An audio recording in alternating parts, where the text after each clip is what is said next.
focuses on what's really important. Adam Sessler's opinion. This is Meet the Cess. The fun stops here. It's insightful.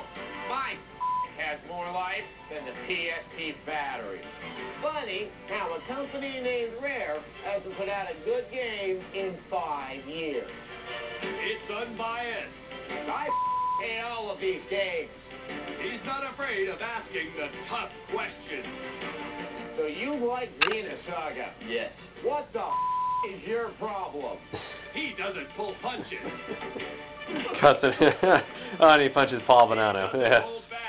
We're gonna raise money to fund an army and hunt down those steely-eyed insurgents that are green-lighting the Mega Man games. You want to know how to fix Social Security? You send robot jackals from the future to consume the geriatrics of the present. Trust us, he doesn't play happy grab ass with his guests. Just because Grand Theft Auto San Andreas sold 6 million copies in no way proves that gaming has gone mainstream.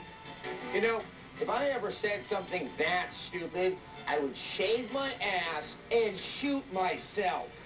Yeah. Unanimous. It's like the groundless sophomoric conjecture and proclamations presented by delusional posters on gaming message boards have come to life.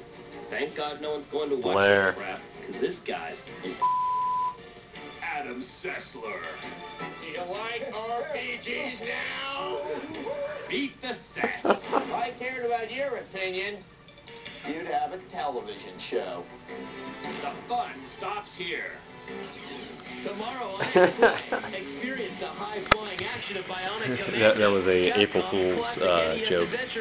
Everybody thought it was real. It always gets a kick when they play it. So,